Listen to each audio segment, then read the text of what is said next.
Hey guys, what's going on? This is Matt Marino for Real Estate Recovery Group.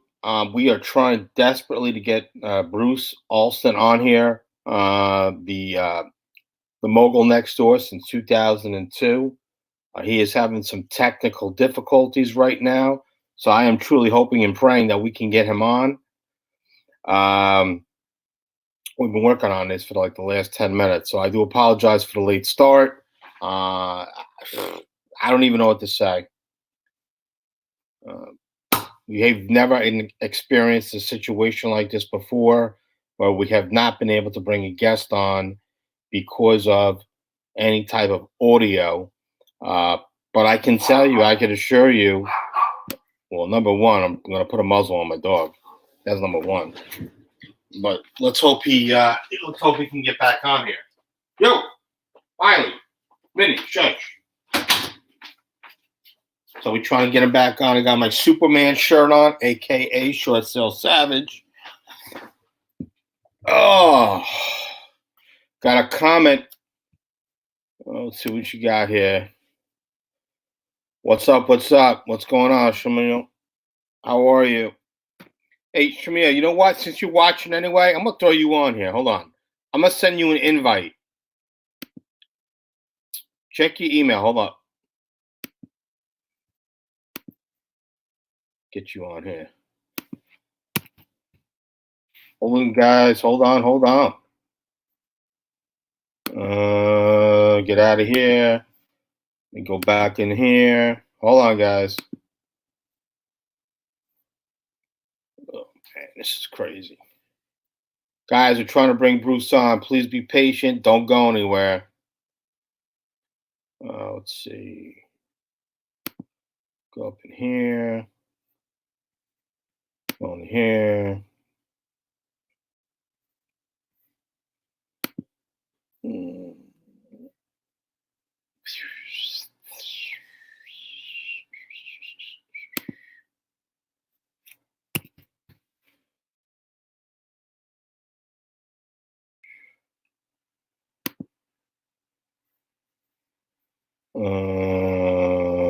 Let's go here. Send them a message. Hang tight, guys.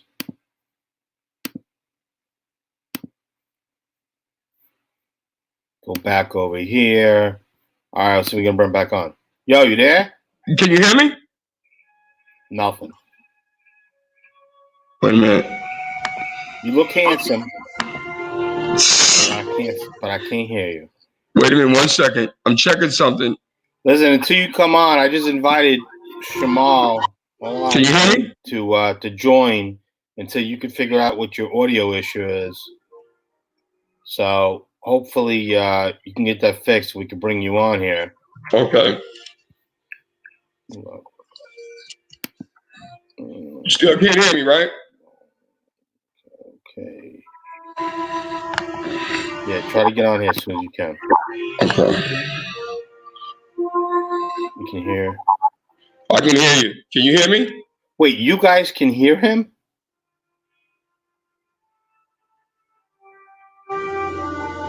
You guys can physically hear Bruce? Tell me right now if you can hear him. Hello? And if you guys can hear him, what the hell are you hearing me?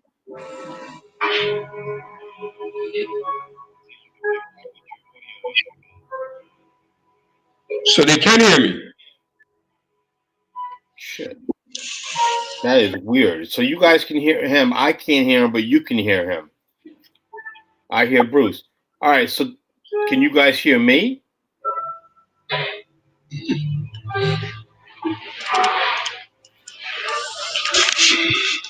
That's wild shit. It's crazy.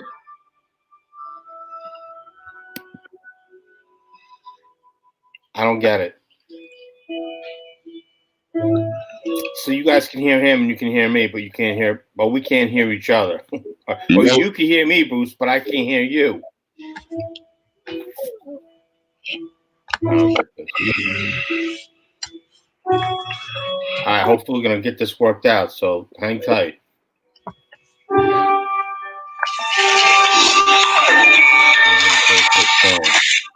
What's up, Kirk? Okay. Hey, Max, you're supposed to be doing your homework, Max. You're not supposed to be watching your dad. Give me 5 minutes to call you right back. Give me a few minutes to call you right back. Give me a few minutes.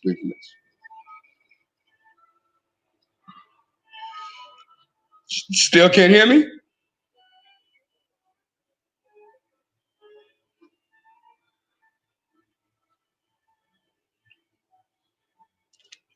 This is crazy. All right, so this is weird because I can hear Bruce. I can hear you perfectly clear, man. You hear me now? Can you hear me now? Yeah, I can hear you. All right, that was weird. I don't know why the hell that happened. All right, cool. We got you, Bruce. Okay. You sexy motherfucker. What's going on? All right. Guys, sorry for the late start. I'm going to do the quick introduction. Matt Marinoff, as you all know, I'm the short sale savage, the master blaster. I don't know, I'm just kidding around.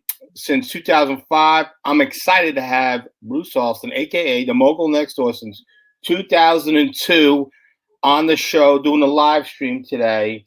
Bruce and I have been following each other for a very long time. We actually tried to collaborate on a short sale, and the bank just would not give up based on circumstances that were beyond the control of both of us.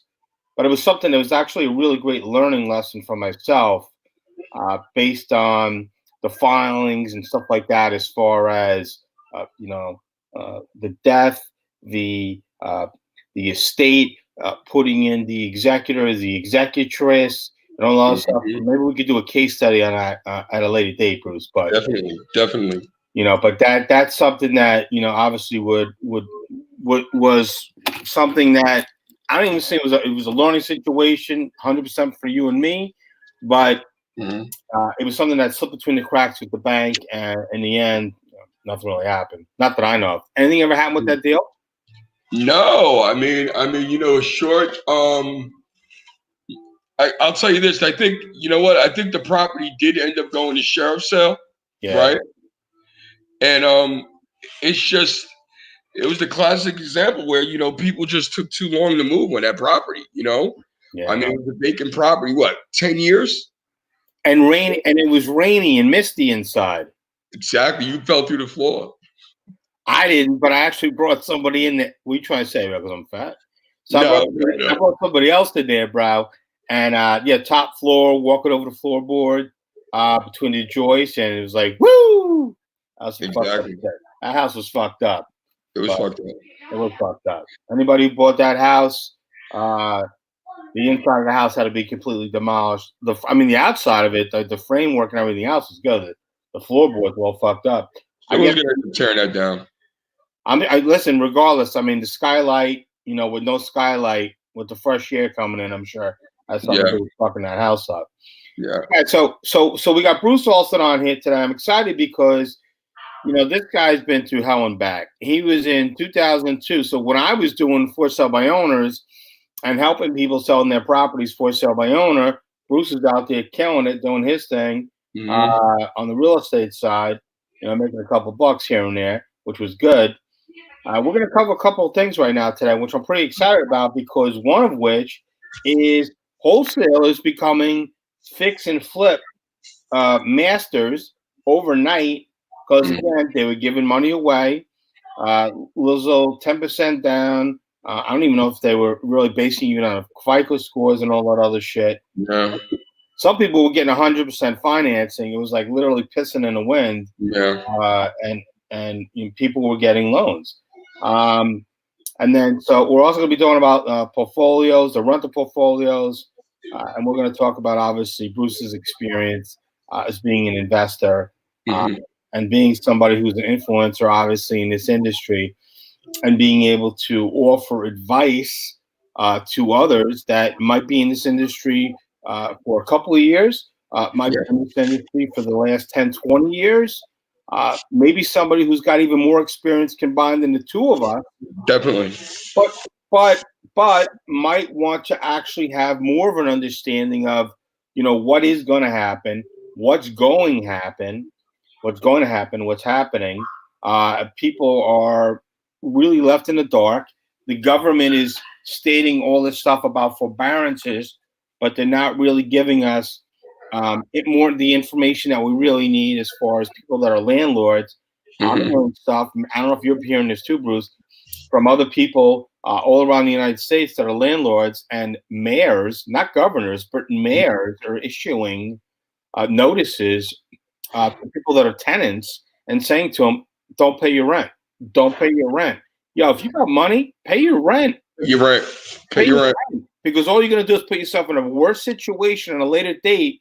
Then when they find out that you actually physically had a job and you stopped paying your rent just because some idiot told you to stop paying your rent, you're gonna be out on your ass. Yeah, it's gonna happen on a later date.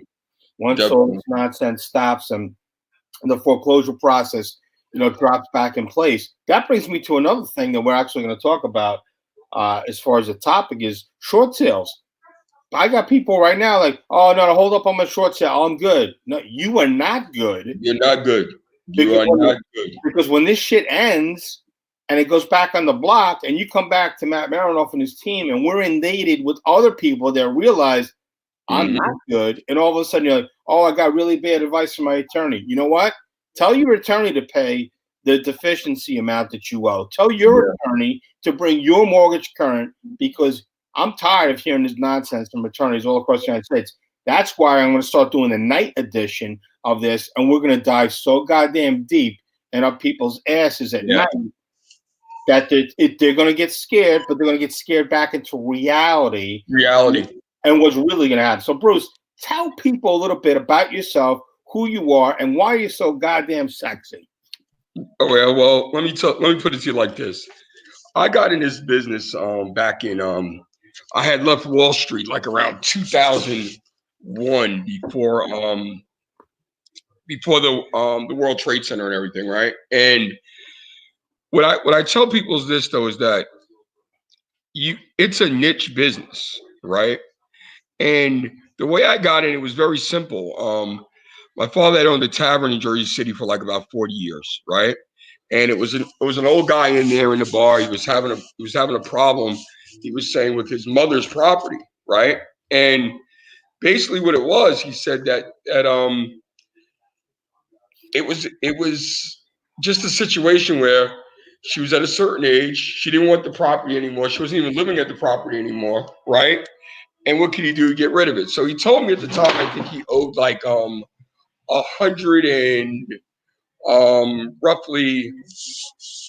I want to say roughly about $150,000, something like that. And I called the bank up and I told the bank what the situation was, and they suggested I do a short sale on the property, right? So this is 2002, right?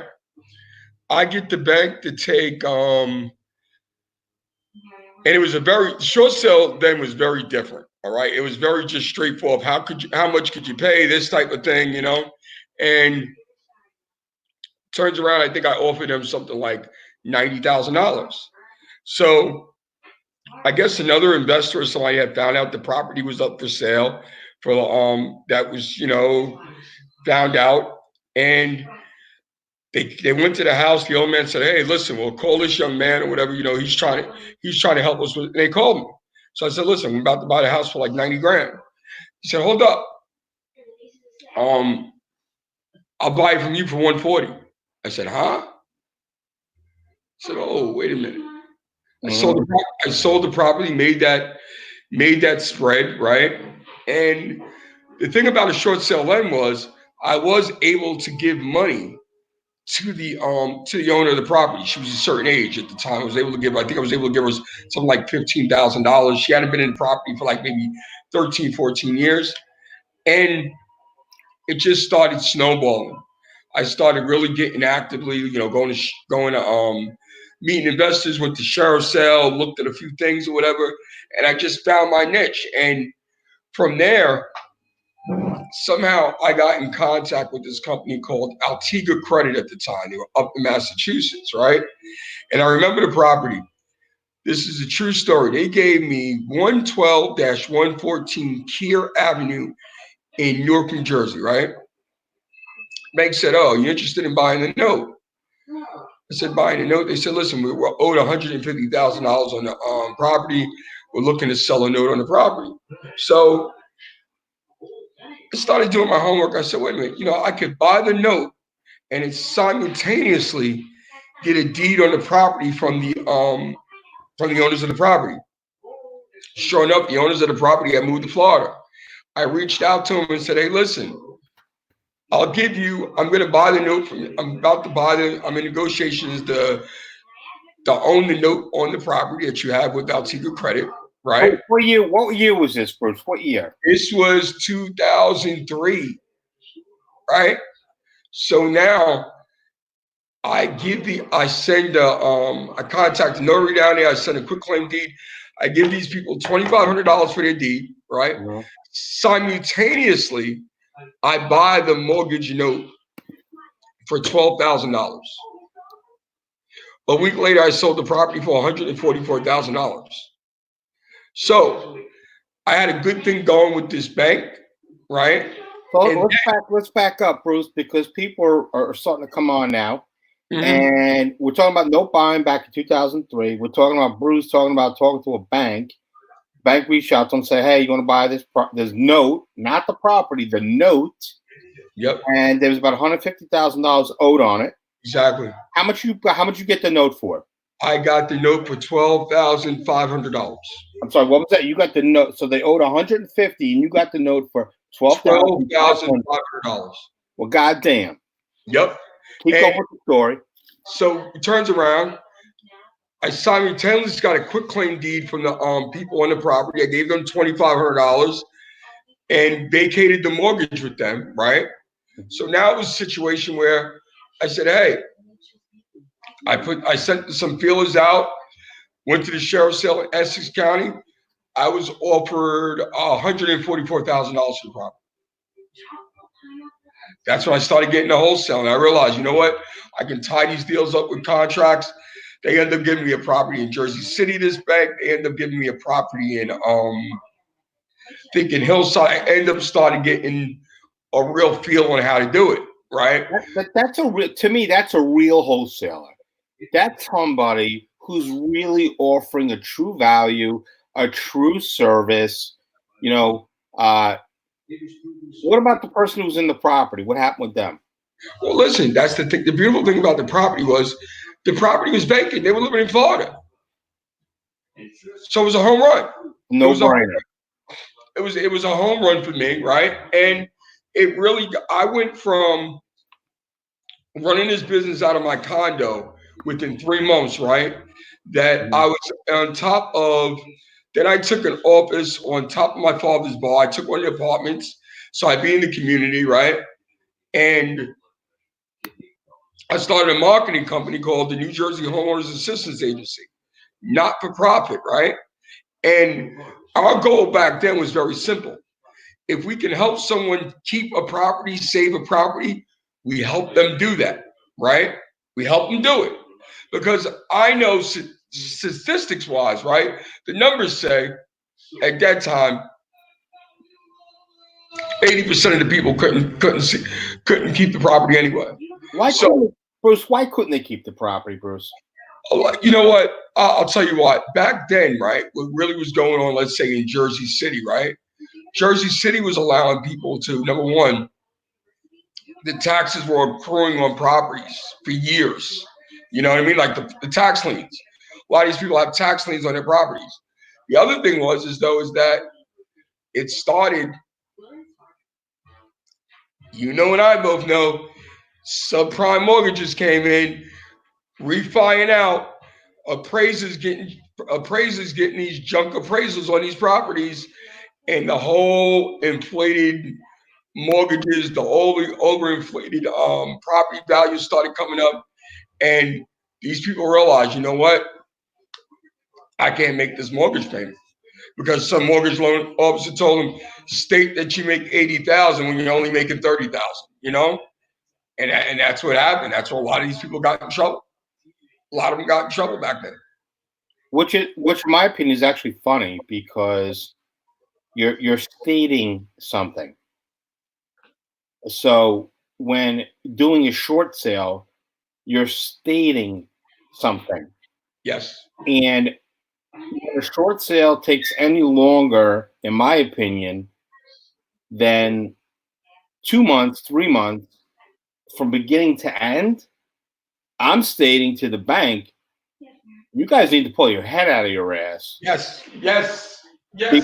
Because Sorry. why are we dragging this thing on unnecessarily for a longer period than we really need? And you know what I found out along the way? What's that? How fucked up is this? Servicing companies are getting paid shitload of money to keep the property in the current status. Oh, definitely. They're getting fees like crazy. They're banging their investors with these fees. And that was the game. That was the game for these services. A lot of these services do not want a short sale to go through right away. No, they did not. No, it's not in their best interest for them. No, it is not. You know, and it is not. And you know what the thing is that here's the beauty about all this, Bruce. When people say, Matt, why are you guys so successful with Real Estate Recovery Group? You know what I tell them? Because I'm using the rules, regulations, and the guidelines. The same shit that they're using against the public. Matt, let me tell you something. I'm not gonna and I'm not saying this because I've talked to people like Carmelo Alvari, right? Yeah. I've talked to different people that I know that you've done business with, right? Yeah. And the one thing I can say is a lot of these guys know, right? Back in 2005, right? I was trying to find it. I created a short sale manual called the Next Door Mogul Short Sale Manual, right? Matt, when I hear you talk about short sales, right? Yeah. Excuse the language. I said, this fucking guy knows how to do it. Right. You know, and that's what I respect about you, because even when I called you about that situation with that short sale I had, the first thing you said to me was, is there any way this person can keep the property? It's the first thing you said. You didn't say how much could you make it. Is there any way? And you know what? That's what I'm trying to tell people. That's where the ethics come in, right? And you're operating in a business where it's where a lot of people say the ethics is low, right? But what I tell people is though, right, it's zero, right? Yeah. And what I tell people is though, right, if you're doing it the right way, right, yeah. you're going to build a system, right, that for the two people that you're able to help keep their property or get a mod or get the mortgage put on the back end of the mortgage, right? Right. They're going to know 20 other people that need your service, and they're not going to be able to keep their property. You know, so you're going to make money in this business if you do it the right way. And my experience is mainly is in the wholesale business. I just fell in the wholesale business because the wholesale basically business was a lot like Wall Street for me. And when I say it was a lot like Wall Street for me, it's basically you're trading. A true wholesaler is trading, right? And what I tell a lot of these guys is, and I laugh, is that, listen, this is my rule of thumb. A good wholesaler, right?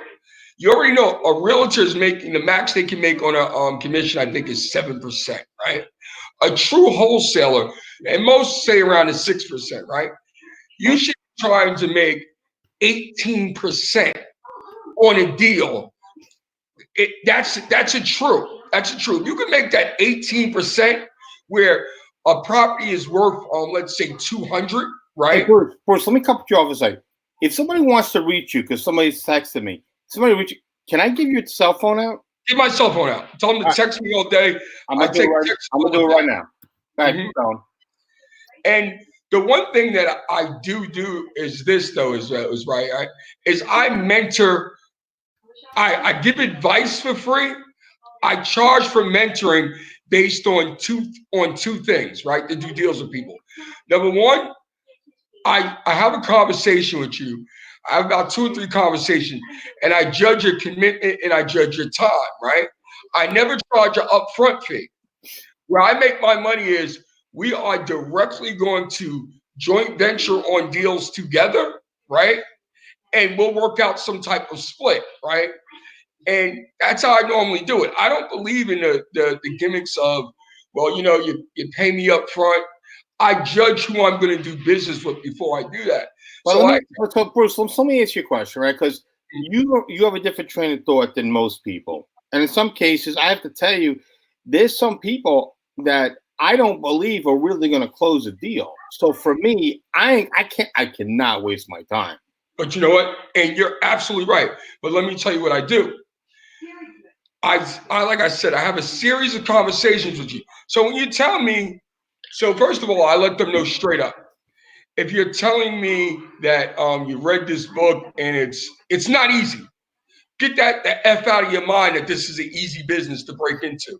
All Right. that, you can do it from the comfort of your home. It only takes an hour a day. No, you have to dedicate yourself to this because you and I both know this is a numbers business and it's on average. It's not gonna, you have to physically, when you first started out, Matt, you physically met people to network and everything. All this, I'm gonna buy your home, this, that, and everything. As soon as I said, like, first of all, this guy's a wholesaler, right?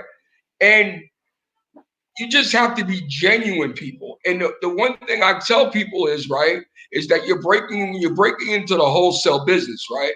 Is that you have to be the voice of hope. You cannot be the voice of greed. So someone's more likely to do business with you if you find someone, a distressed seller, and you say, listen, I've helped these people. Call these different individuals that I helped. And you give them the numbers of people that you've actually helped to keep your property. And you explain to them every scenario is different. But I want you to know that this is what I do. I will help you, right? If you want to keep it, let's try to keep it. But if you take them through a process, right, you gain their trust. And you want to know something? They could care less if you're going to make money, as long as you're being transparent with them, because they understand you want to make money. But transparency is key in this business, though. It's very key. So I want to add to that. For me, and I know you're going to appreciate this, if I was a scumbag, and there's a ton of scumbags in our industry, bro, and only the winners really like rise to the top. The people that are being talked about, being asked to be on podcasts, streamlines, whatever it is. I asked you, I said, yo, you have any interest in coming out to doing a live stream? You were like, yes. I could have told you it was about knitting shit, or washing my underwear. Yeah. You knew right off the bat the value was going to be there. The other thing is that I don't look at people as competition, and nor do you. Yeah. You look at people's opportunity, and that is the biggest thing in this industry is the greed. Where people are, yo, I'm gonna make $50,000 on this house. F you, I got no interest. Why not share the love? Because that $50,000 on that one transaction could be the one and done kiss of death. You and I both know the players and the people that are bullshit in this industry. And I have to tell you that there are people right now that are scrounging around and they're sniffing around and they want to come back into the industry, or they're starting to pump out their old information on short sales and stuff like that. Or I'm going to tell you straight, I'm not going to say any names, but I'm going to tell you that we had 2 properties that got brought to us because other professionals could not do what was needed, one of which, the property, should have closed 6 months ago. Yeah. But because the person who claimed they were a guru in the industry didn't know what they were doing. And you let me tell you what's key to it too, though, is right. Yep. You're gonna survive in this business if you stay to your core niche. And I'm gonna tell you what happened. Mm-hmm. And I said this the other day on the phone. I said this to a friend of mine, Christine. This is the only business I know that wholesalers became private lenders. It's the truth. You're right. Right. Wholesalers became private lenders. Now I'm a private lender. You went from you couldn't put $1,000 down on a contract to now you're offering people, and I'm a direct lender. Let's cut the bullshit. Right. Let's cut the bullshit. You know what I mean? Right. But I'm going to tell you something. I told people this though. This is why wholesaling, I think, is a recession-proof business, right? If you are truly building a book like we did on Wall Street, right? You will have is if you are like me right now, I have 9 to 10 guys I know. For the right deal, they can pay cash for it. You know, right now we got 10 people watching us right now on one. I got 5 on another, and I got 6 on another. Okay. If you're watching this right now, you should be sharing the shit out of this, because this is verbiage gold right here. We're dropping some serious knowledge, massive golden nuggets. The fact that I got Bruce to come on here during the day to do a live itself, which I know he's busy as hell right now, he doesn't have to do this. We are giving back. This is the whole purpose of the 12 o'clock Eastern Standard Time, Monday through Friday. I'm bringing people that are trying to bring other people value. So share the shit out of this, because we got some crazy shit coming on. Bruce is going to be one of my guests going forward. Starting next Friday, he's going to be my first episode at 7 o'clock, 7 p.m. at night. And that's going to be in a closed group. And we're going to dive crazy fucking deep on that. Sorry, Bruce, keep going. No. So anyway, like I was saying, is that we just have to know that it's just that this business right now is going to shake out some of the we saw it in 2007, 2008, right? The wannabes, the gurus, the ones that thought it was the quick rich thing. We shook them out. We got them out of the business, right? Now you're going to see the real guys are still here. The alphas, the alpha funding is still here. The ABL, they're still here because they built their lending business the right way, right? The true wholesalers, money bankers. Yeah, the true wholesalers are still here. The only difference in the true wholesaler is this, though. Your true wholesaler knows who the cash guys are, and you also know that your numbers now, you might be flipping out the same product. So the product you were making $20,000 on maybe 3 months ago, right? That you might only be making $7,500 on it, right? Because no one knows where this market is going. But if you built your business the right way, you didn't build it on a bunch of guys that were contingent on getting hard money loans, 10% down, 100% financing. Because most people will tell you, the ones that are Facebook that are saying that Bruce was a difficult wholesaler, because I didn't want one thing. Once you told me you were dealing with hard money, I have nothing. I don't want anything to do with it. Because you know what happens with a hard money deal? I'm going to tell you, and these hard money lenders will find it, right? I have a hard money deal where I know the numbers make sense, right? And my assignment fee is 50 grand, right? First of all, the lender controls the appraisal. Excuse me, people, he's gonna fuck the appraisal. So now you can you're gonna have to decrease your wholesale fee. That's what he's gonna do, right? So now he's gonna go back to the guy that you sell and say, hey, get this guy to come down. Get this guy to come down the price. Because you know why? He does not want to see you making that nut on the assignment fee, because he wants more equity in the deal that he has to loan out, right? That's correct. 100%. Dead on both accurate. So now the investor loves it. He loves the fact now. Now you're in your hooks with a guy who's contingent on financing, and you got the bank or somebody breathing down your throat that you need to close in 30 days. So now that 30 grand commission turns into 20 grand. That's why up front, I've always told people, if you are wholesaling, the last thing that you should do really is sell with someone with hard money. It's bullshit.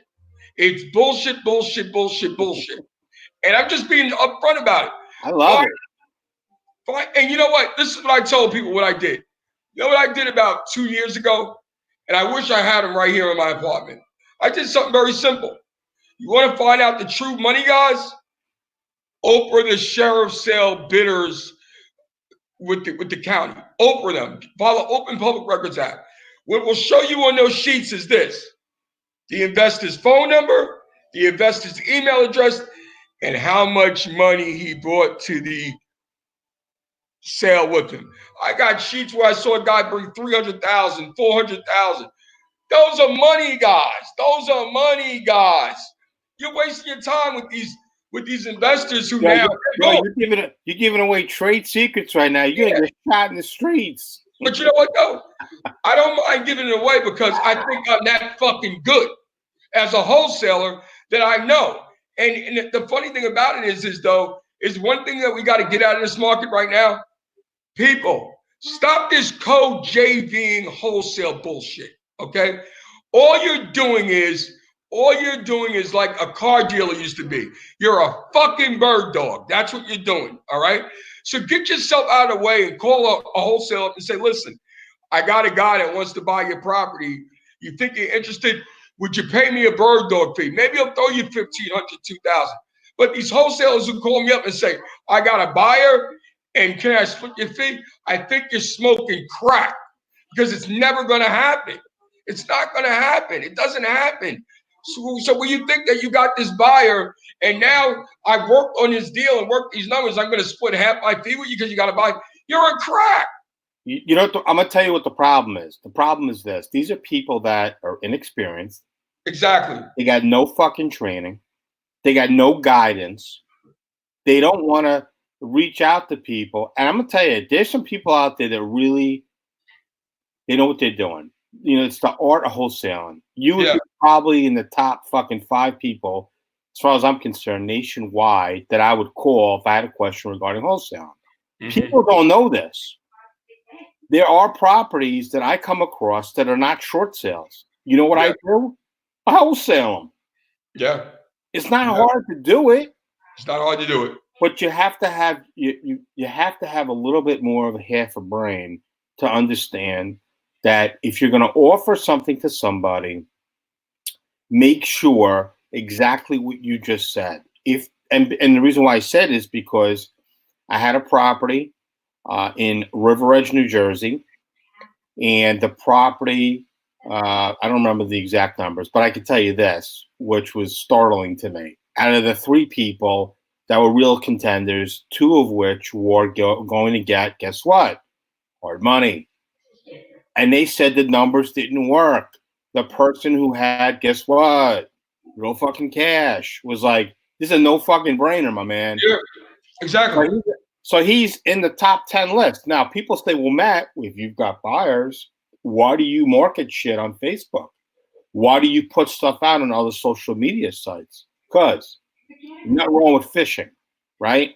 I got to find out whatever's out there. What happens if my top 10 guys retire? I got to make sure that there's other people out there. And some guys will pass genuinely, not that they're looking to host.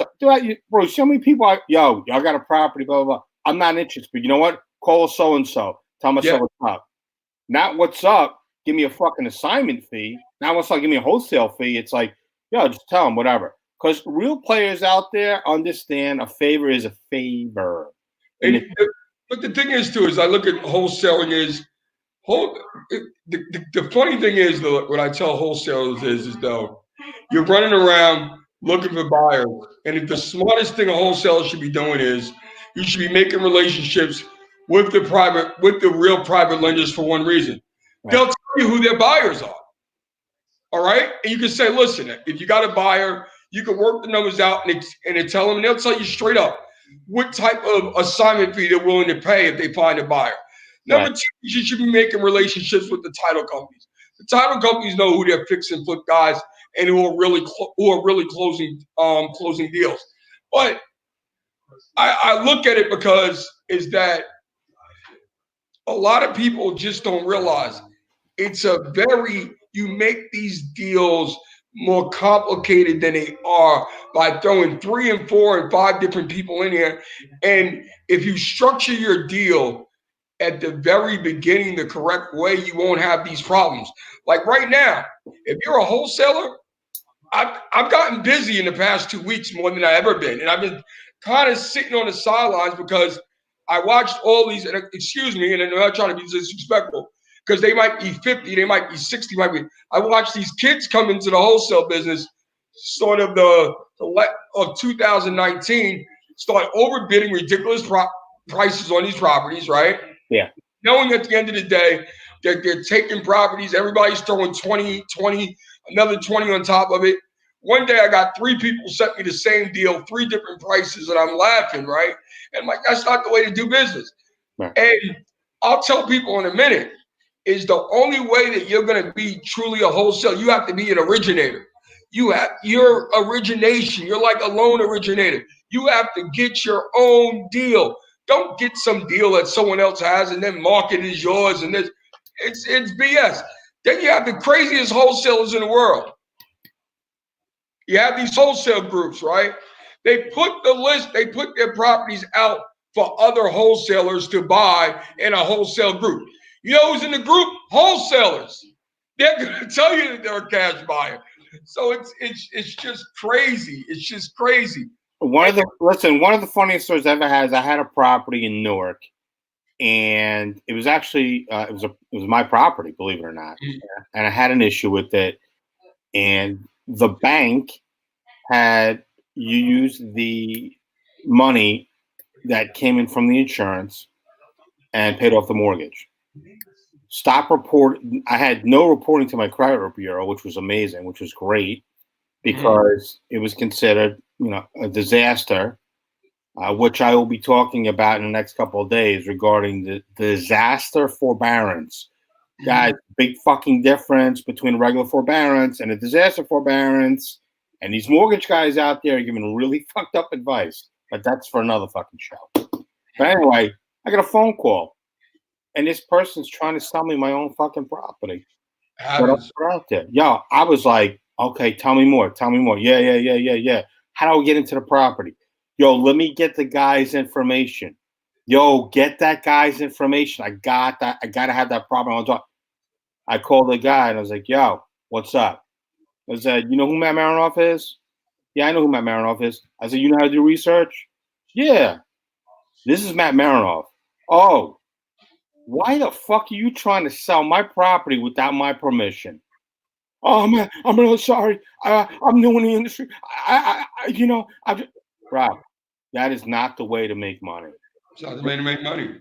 But how many stories have you heard like that over the last couple of years? Oh, it's always happens. I've had bank properties that I've tried to, and people are calling me, pitching me. I'm like, okay, and then I make an offer to them, teasing them. Then I come back and I send them the email back out. I say, by the way, I'm the guy that you just contacted about this property. I mean, it's just ridiculous. Daisy chain, baby, daisy chain. You got to be if you want to be a true wholesaler, you have to be an originator.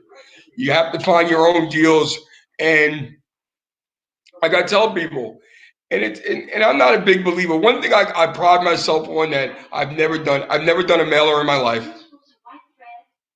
I've never done a mailer in my life. Right. Not going to start doing that. Is that you really have to, if you're doing it the right way, friends, family, business associates will tell people, distressed buyer Bruce Alston, go talk to him. If there's a situation in real estate, go talk to him. And as many times people come to me and I'll say, hey, listen, you need a real estate agent. And I'll refer them to a real estate agent. Like you're not going to come to me and say, hey, Bruce, I want to sell my home. I buy distressed properties. I'm not buying. Be upfront and honest with people on what you do. Right. I'm a person that helps people. I'm the leverage buyout guy. I'm the guy that's buying it because it's distressed and they need to get out of the property, or my consortium of investors pay me a fee for presenting them with deals, connecting them with people that have distressed properties.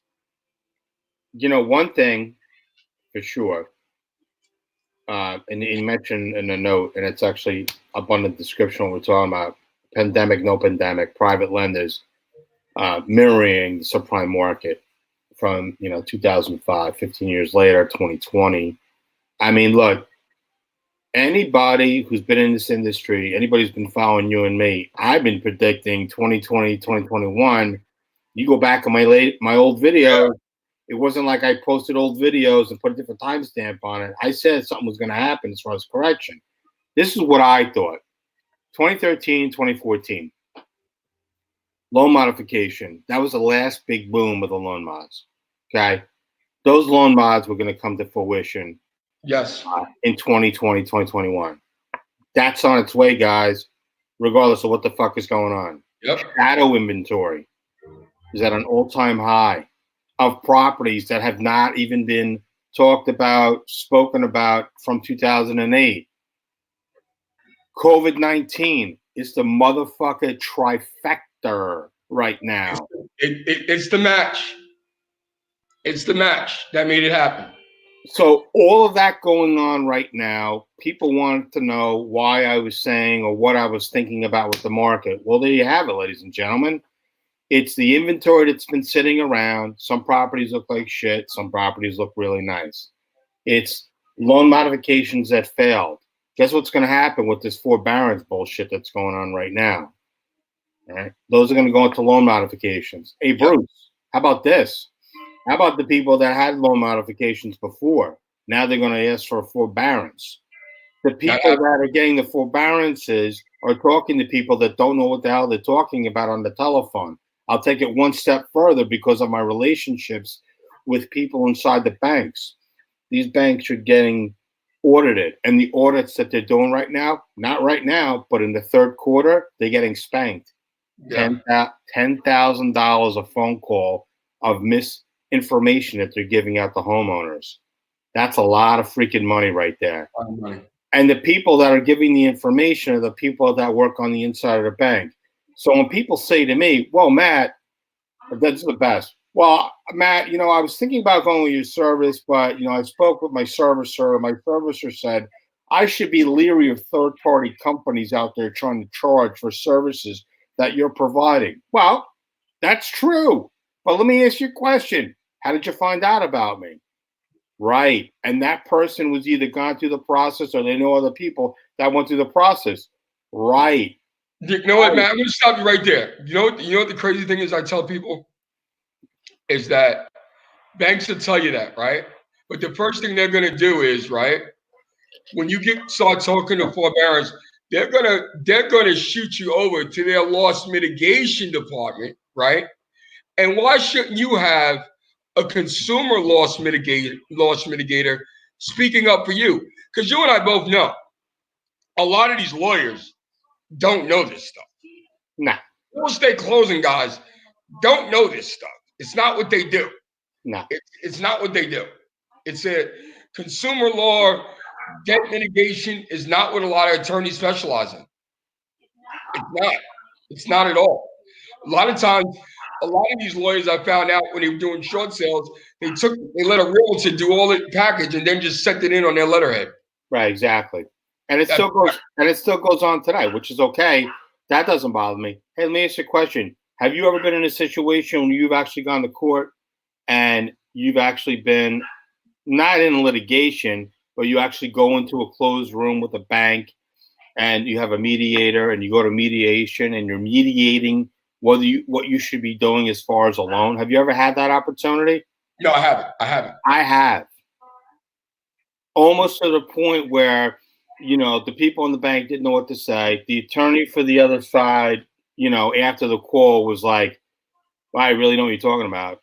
And or the mediator, who's an attorney, would say, because I know you, I can't utilize you. But if I didn't know you or know about your services, I love it.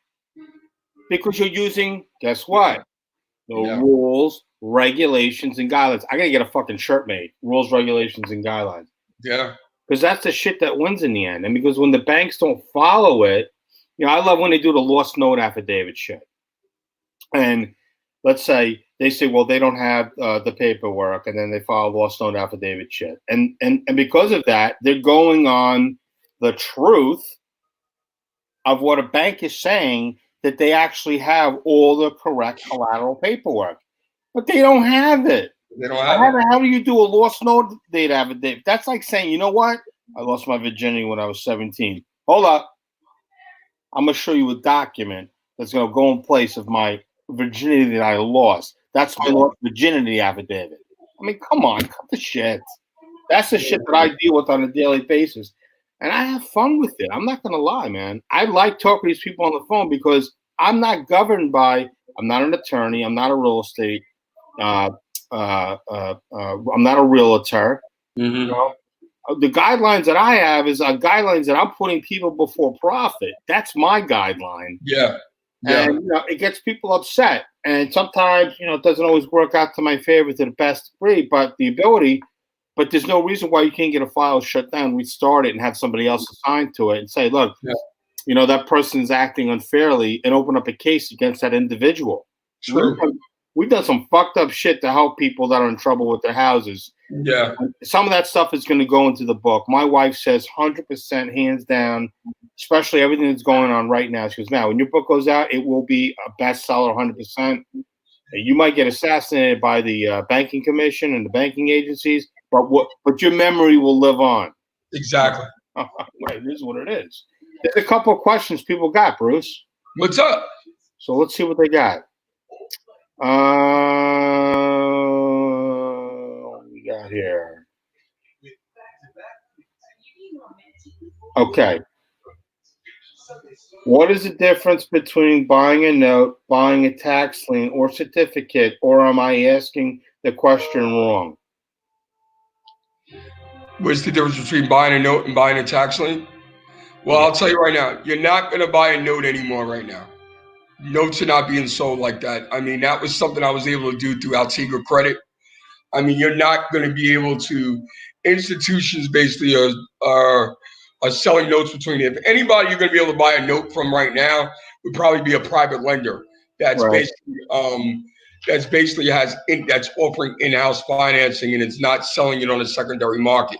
Some of these private lenders right now might have some notes, and some of those notes might not even be in the first position. Some of them might be in the second position, depending on how they were bundled, right? Right. As far as buying a tax lien is certainly something that you're going to buy. You're going to do on a local level at a municipality, city of Jersey City, city of Newark, city of East Orange. I think twice a year they sell property tax liens. You buy a lien, you have to sit on it, I believe, for 2 years. You're able to accrue interest during that time. You should be paying the taxes on that property yourself to keep your first lien position, really, or to stop other investors from getting a chance to purchase additional liens later, right? And that takes a process. I think you have to actually have bought that note 2 years before you can even start the foreclosure process. And that foreclosure process in New Jersey goes anywhere from 9 months to a year, I would think. Right. Then even after you sell it, even after you buy that tax lien in New Jersey, right, there's still a redemption period that a lot of title companies can't insure your title on that property for a year, just in case someone comes along and says, hey, I wasn't notified and want to pay off that tax lien. So I'd be very skeptical. I mean, some people do it. You have deep pockets. You have a couple of $100 that you want to put into something and want to make some money off eventually. But it's nothing that it's not quick money, I'll tell you that.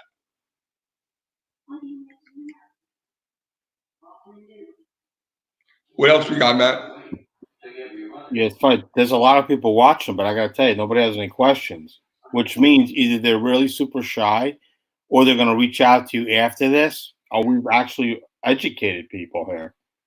But my thing is, though, is that I think that Andrew Swap said he's about to play Eye the Tiger. Okay, but I'm going to tell you something. I'm a guy that started his business in 2002. I have directly wholesaled over 1,200 deals. I've actually, and I say real estate participation, I've actually helped other people with maybe additional 300, 400 deals where I say, hey, take this deal with this person or take this deal with somebody. And on those deals, I've usually gotten anywhere from a check between $1,500 and maybe $10,000, depending on the size of the deal, just by working basically maybe as the quarterback, right? But even right now, wholesalers, you have to evolve your business. And one of the things that I've done that I built over the past year is that I built an expediting business, whereas I'm not only, when I've wholesaled a lot of properties to these investors, and these investors, most of these investors are their own contractors in some ways, their own developers. So you need a guy like me maybe to go get permits for them with the different municipalities And those are things that I've reached out and tried to do to even make more money into a deal for myself, or I have people being referred to me. So there's a lot of ways to make money in this business. But right now, I just think that wholesalers, you have to be originating your own deals, and you definitely have to know who the cash buyers are right now. 100%. Hard money's not cash. And those are the calls that I used to hate to take, is when a guy's telling me he's cash, and I have to explain to him, cash means you walk down to your bank, you get a cashier's check, and you take the money out of your account. Hard money means, cash does not mean you have to wait for a guy to send an appraisal, do an inspection, give you a commitment, and then that's not cash, people. I'm sorry. You got to know who the cash guys are right now. What would you say? We're running out of time here. So let me ask you a question. What would you say to somebody right now who has a massive portfolio, who tried to cash out, can't cash out their money? They're pretty much almost leveraged out on their properties right now, and their tenants aren't paying them. Where are they headed? I'll tell you one thing. There's a couple things I'll be doing. Number one, I'd probably be seeking the advice of possibly you, right? Because you're going to take some hits on some of these properties, depending on how they're how you're holding, right? If you have a big enough portfolio, maybe you'll be able to go into a bankruptcy or reorg at some time, right? Right. But I would say really that right now you're in a holding. You're really in no man's land. You're on an island because you really don't know what's going to come through. You don't know how these lenders are going to deal with you. And if you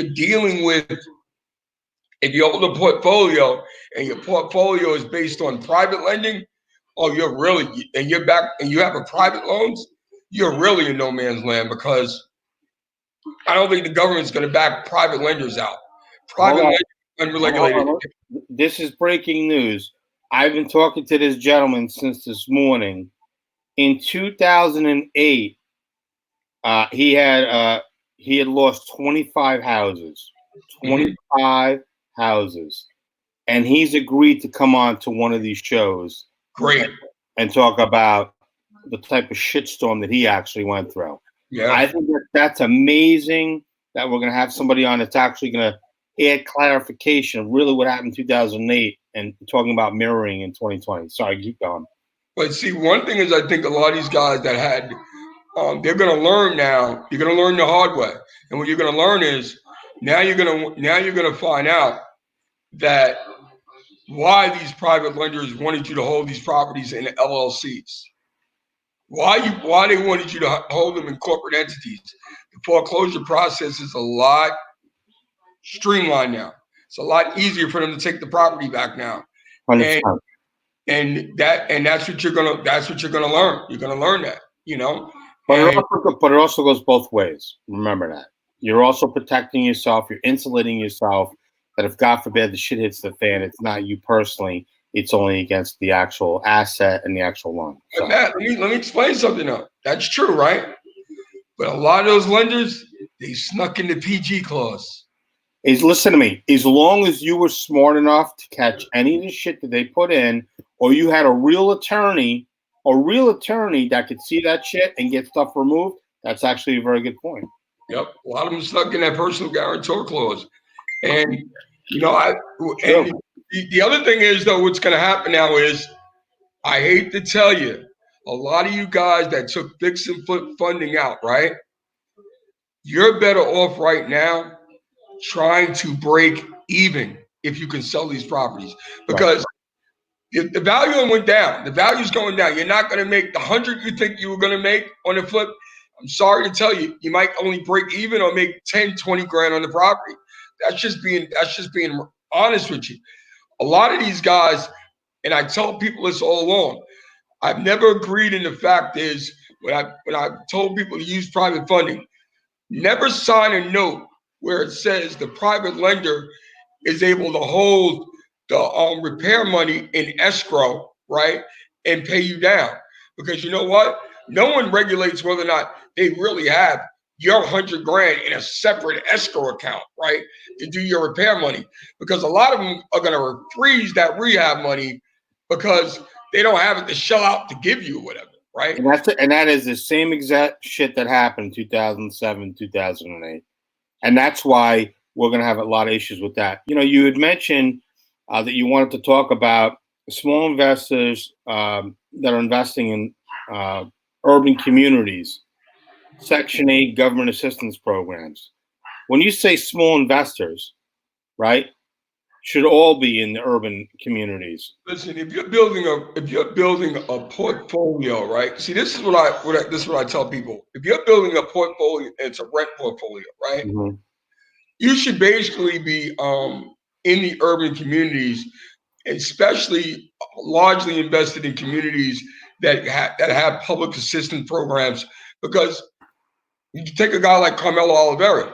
He's straight because you know what? 90% of his portfolio is on some type of public assistance, government assistance.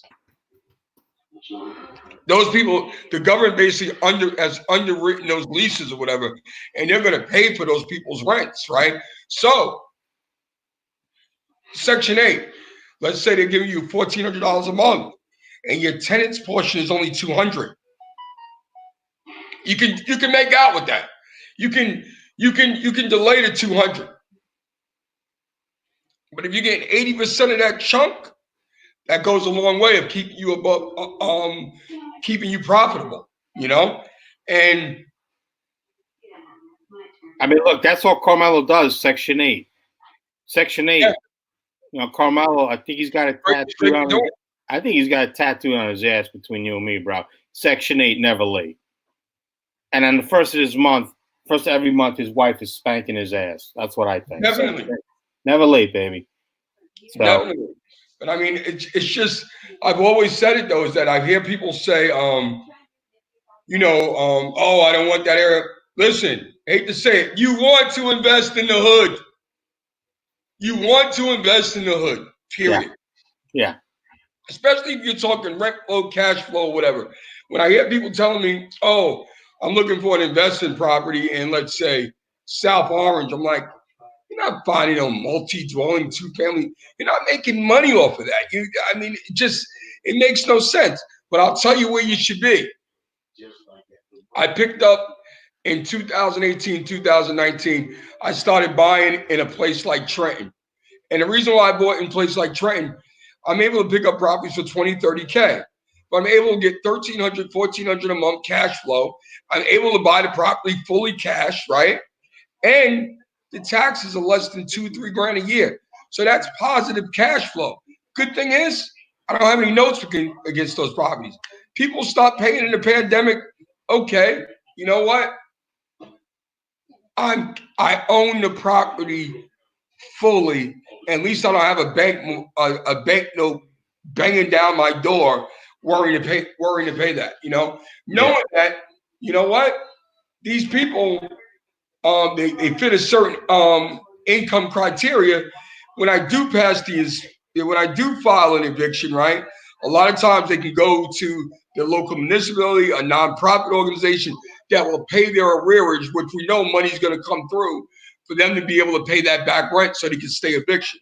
You know, that's what's that'll happen for a lot of these people, you know, depending in the urban areas, really. It's not going to happen in a place where the average homeowner, the average resident is making $100,000, $200,000. You're not getting that type of help. I'm sorry, you know, it's not going to happen.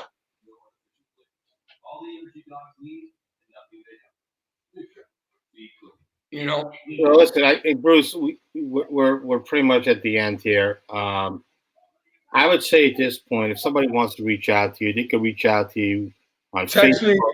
They could text you. Myself, I'll get back to you. Like I said, like I tell everybody, advice is free, right? Consultations and me actually doing, that's something else. You know what I mean? No, I mean, I don't have any problem giving anybody an advice, telling them where I've been, telling them the trials and tribulations I've been through, telling them where you have to be conscious of what you deal, because not every time I've always made the right decision. You know what I mean? No, I had a situation back in 2011. I got into a private deal with a transactional funder, right? And we end up going to court for it in 2015, 4 years later, after we fell out. So there's a lot of information I can share for you from my own past. Wouldn't want you to make the wrong decisions. How you can make one mistake on one deal and it'll try to ruin your whole business or whatever. So I'm very transparent. I have no problem sharing this. And this is one other thing I want everybody to know before I leave here. I don't care who you are as an investor, who you are as a wholesaler, right? Not every deal you're going to close, right? And not every deal you can buy. So everybody who gives me that nonsense, oh, I had a contract with this guy and this guy didn't close. You know what? It's part of the fucking business. It's going to happen. So if you're not built for that, it's going to happen. It's going to happen, and that's just being transparent. So there's no one 1,000% in this business, right? And you just better realize that. So listen, guys, the whole purpose of doing these, obviously, right now during the time of the pandemic, is for people not to panic. This is for informational purposes only.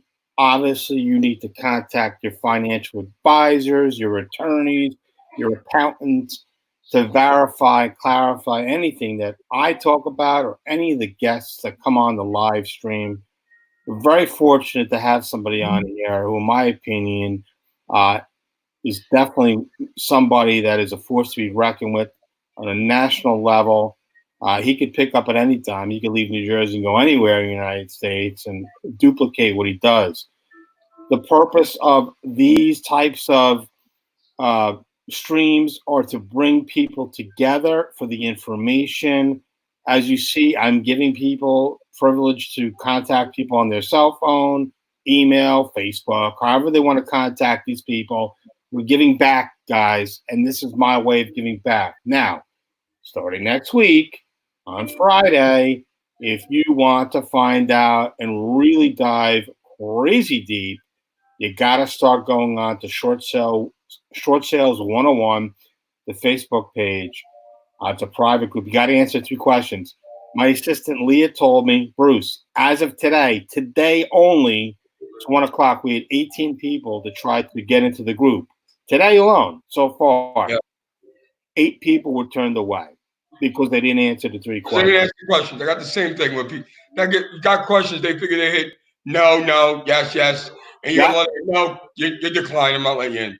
You're gone. And the reason why is if you're not going to be forthright and give your contact information for us to share additional information, or if something that we might have something coming up at a later date that might benefit you, is some of it going to be paid? 100%. Doesn't mean you have to come to it. But if you're not answering these questions, you're not being forthright, then quite honestly, you sound like a shyster trying to get into a private group to gain information and not want to share information. Sharing is caring. So, guys, this is Matt Maroff, Real Estate Recovery Group. My guest today was Bruce Alston. He is the Next Door Mogul since 2002. And, Bruce, at the end of every one of these lives, I have people pointing the finger. So I got to see what you got. All right, right out of the gate. People are like this. I'm like, why are you trying to shoot me? That's it. All right, guys. Thanks so much for coming on. I really appreciate it. Bruce, hold on 1 second. I'm going to log off.